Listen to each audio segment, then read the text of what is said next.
तेरी सरकार में जनता मुखी भर्ती उमर तेरी सरकार में जनता मुखी भर्ती है, उमर तेरी सरकार में जनता मुखी भर्ती है। बैकडोर फाइट में बंद करो, बंद करो, बैकडोर फाइट में बंद करो, बंद करो, बैकडोर फाइट में बंद करो, बंद करो बैकडोर फाइट में बंद करो, बंद करो, बैकडोर फाइट में बंद करो, बंद करो, बैकडोर फाइट में बंद करो, बंद करो। उमर तेरी सरकार में जनता मुखी भर्ती है।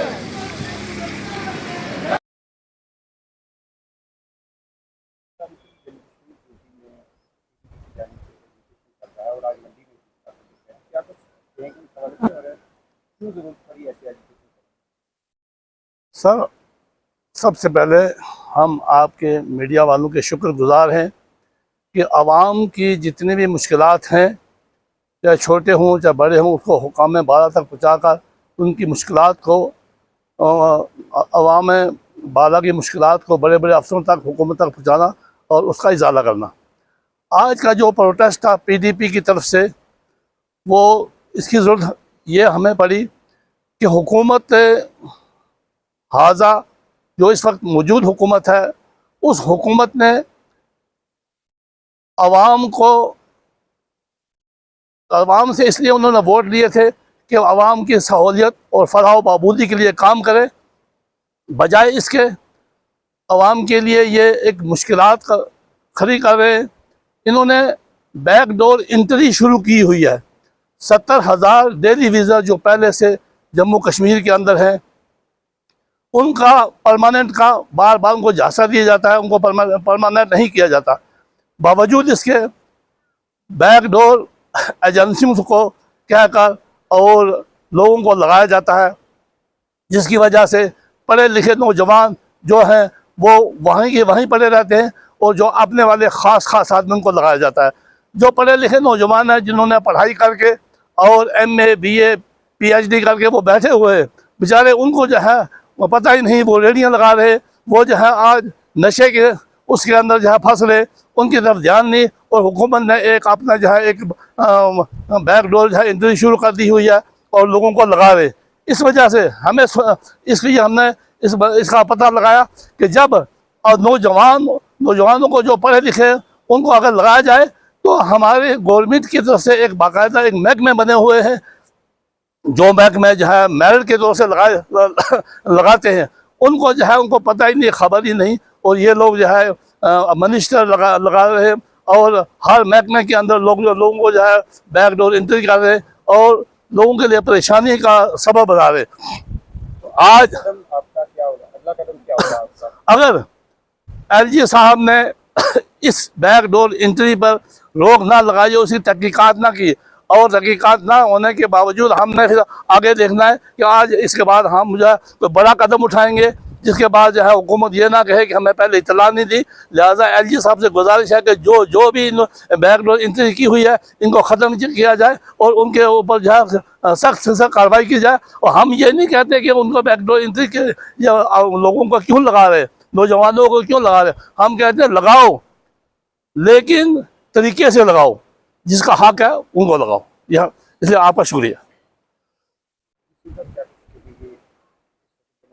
बेरोजगारी है, लोग परेशानी के बायस मंशियात की तरफ हमारे खास कर नौजवान जा रहे हैं, तो हुकूमत की जानिब से जो वादे किए गए क्या कुछ है, और इस PDP का क्या एजुकेशन के जरिए क्या पैगाम?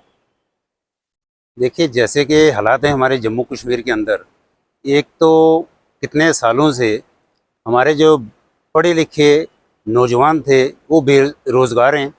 लोगों को पहले तो इतने 15 साल से 10 साल से नौकरियां नहीं मिल रही, और यूथ हमारा इतना डिप्रेशन में है, तो वो नौकरियां उनको अपनी ज़िंदा रहने के लिए, लाइवलीहुड के लिए उनको कुछ नहीं, बेरोज़गार हैं टोटल। उसकी वजह से वो नशे की तरफ और गलत रास्तों पे चल रहे हैं।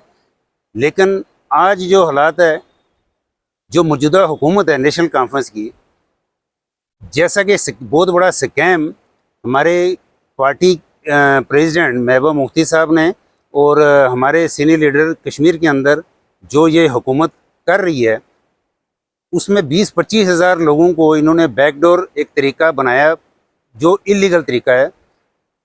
अगर ये नौकरियां लगाना चाहते, हमारे नौजवान लोगों को जो हैं बेरोज़गार हैं उनको नौकरियां देना चाहते हैं, तो उसका एक बहुत सिंपल सा तरीका है। हमारे स्टेट की गवर्नमेंट की जो एजेंसियां हैं जिसमें सर्विस सिलेक्शन बोर्ड है और उसके अलावा भी और एजेंसियां हैं जिसका एक प्रोसीजर होता है, क्राइटेरिया होता है, जिसमें मेरिट और सेशन वाइज या मेरिट वाइज एक क्राइटेरिया बनाया जाता है और लीगल तरीके से अपॉइंटमेंट गवर्नमेंट करती है। लेकिन जैसा कि नेशनल कॉन्फ्रेंस की हमेशा ये रहा है तरीका, इन्होंने अपने दौर में हमेशा इन्होंने इलीगल तरीके से अपॉइंटमेंट की हैं और जिसका नतीजा ये होता है कि जो जितने भी अपनी इनके मिनिस्टर हैं, एमएलए हैं, मिल के एक अपना बनाते हैं और उसमें अपने लोगों को, चाहे वो उसके काबिल नौकरियों के हैं चाहे वो नहीं हैं, उन लोगों को लगाया जाता है और उसमें बहुत बड़ी करप्शन भी की जाती है और जिसका नतीजा ये होता है जो काबिल और जो डिज़र्विंग जो एजुकेटेड यूथ है वो रह जाते हैं। तो जिसमें एक मैं समझता हूँ कि ये तरीका जो है ये टोटली गैर कानूनी है और इलीगल तरीका है। इसके खिलाफ ना तो कोई जनता इसके हक में है, ना ही कोई लीगल तरीके के से हम ये जस्टिफाई कर सकते हैं कि ये सही तरीका है। इन्होंने प्राइवेट एजेंसी को लेकर जो काम कर रहे हैं, हम ये चाहेंगे कि आज जो हमारा प्रोटेस्ट है तहसील लेवल पे है, तो हमने तहसील पुंछ के अंदर, तहसील मंडी में तहसीलदार मंडी के हवाले थ्रू डिस्ट्रिक्ट प्रेसिडेंट हमने मेमोरेंडम उनको दिया है कि गवर्नमेंट को थ्रू डीसी साहब के थ्रू जाएगा ये मेमोरेंडम। और इसके बाद अगर ये लेफ्टिनेंट गवर्नर साहब अभी इसके ऊपर कोई एक्शन या इसकी रोकथाम के लिए कोई एक्शन नहीं करते हैं, तो नेक्स्ट जो आजकल आने वाली अभी यात्रा का टाइम भी चल रहा है, तो उसके बाद जो हमारी पार्टी प्रेसिडेंट महबूबा मुफ्ती साहिबान जो फैसला करेंगी, जो ये प्रोटेस्ट हम जब तक इसको ख़त्म नहीं किया जाएगा और लीगल तरीका गवर्नमेंट नहीं अपनाएगी थ्रू SSRB और प्रॉपर लीगल तरीके से रिक्रूटमेंट करे, उसके साथ हैं हम। अदरवाइज़ इसके लिए एक बहुत बड़ी हमारी प्रोटेस्ट जो है डिस्ट्रिक्ट लेवल पर, स्टेट लेवल पे होगी इनके खिलाफ। ठीक है जी।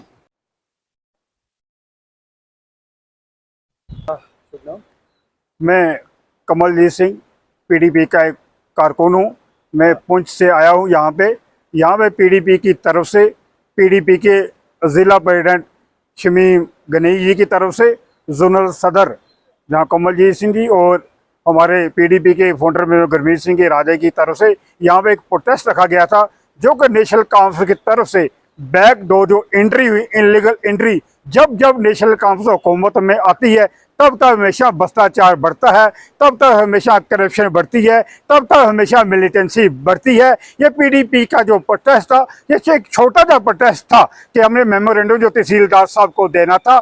PDP की जो हमारी प्रेसिडेंट है मोहतरमा जम्मू कश्मीर के चीफ महबूबा मुफ्ती जी ने, उन्होंने कहा यह जो सीजन है, यहाँ से बाहर से यात्री आ रहे हैं, इनका हमने वेलकम करना है। उन्हीं को मद्दे में नज़र देखते हुए आज हमने छोटा सा प्रोटेस्ट किया। इसके ऊपर ये कार्रवाई ना हुई, ये बैकडोर के एंट्री के ऊपर कार्रवाई ना हुई, जैसा ही हमारे हाई कमान की तरफ से आदेश आएगा उसी तरह का प्रोटेस्ट यहाँ पे पुंछ में होगा, चाहे पुंछ हेडक्वार्टर में हो, चाहे मंडी तहसील में हो, जहाँ भी प्रोटेस्ट होगा जरूर होगा। मैं आपके माध्यम से एक और बात करना चाहता हूँ, यहाँ पुंछ के अंदर, यहाँ CMO ऑफिस के अंदर कोई ऐसे अफसरान उस कुर्सी पे बैठे हुए हैं जो कि लोगों को कहते हैं कि मैं सकीना इट्टू का रिश्तेदार हूँ, मेरा कोई कुछ नहीं बिगाड़ सकता। ये उनकी गलत फहमी है। यहाँ के मंडी के एक सोशल एक्टिविटी हैं हमारे हैंडीकैप के फ्री जी, उन्होंने भी ये काफ़ी समय पहले एक वीडियो वायरल की थी कि CMO ऑफिस में जाओ, CMO से हमें कहते हमारा